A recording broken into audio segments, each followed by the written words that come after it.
एक वक्त था जब माफिया मुख्तार अंसारी की डर की वजह से लोग उनके खिलाफ कुछ भी करने से तौबा करते थे, लेकिन सरकार बदलने के बाद लोगों को सुरक्षा महसूस हो रहा है और अपने प्रति किए गए सालों कुकृत्यों के खिलाफ अब अपनी आवाज़ बुलंद कर रहे हैं। कुछ ऐसा ही गाजीपुर में भी देखने को मिला, जब व्यापारी नेता साल 2012 में मुख्तार अंसारी के द्वारा डराने धमकाने और उनकी ज़मीन हड़पने के मामले में कोतवाली में मुकदमा दर्ज कराया है और अब व्यापारी अपने आप को सुरक्षित महसूस कर रहा है। इसको लेकर व्यापारी नेता अबू फकर खान से बात की गई तो उन्होंने इसको लेकर क्या बताया, आइए जानते हैं। 2010 में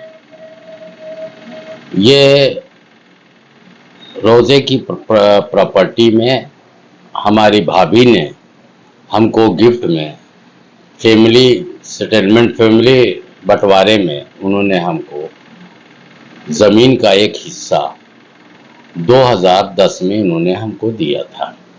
उसके बाद हमने और हमारे भाई के नाम वो रजिस्ट्री हुई थी और दोनों को हम लोगों ने मिल के, वो NRI हैं, उनके पैसों से बैठ के इस बिल्डिंग को बनाया गया, नक्शा पास कराया गया। उसके बाद 2012 में मार्च अप्रैल की बात है कि उन्होंने मुझको बुलाया और कहा कि ये ज़मीन जो है आप हमारे बेटे के नाम रजिस्ट्री कर दीजिए। दहशत में मैं बहुत कुछ नहीं कहना चाहता हूँ मीडिया के सामने। दहशत में मैंने बगैर कोई बात किया है, हमने उस ज़मीन को 25 अप्रैल 2012 को उनके बेटे के नाम दबाव में आके हमने रजिस्ट्री कर दिया और रजिस्ट्री के बाद उससे हमें कोई पैसा नहीं मिला। दहशत की वजह से हमने उस बारे में कोशिश करने के बाद जिस तरह का माहौल था, उनसे पैसा मांगने की हमारे पास हिम्मत नहीं थी।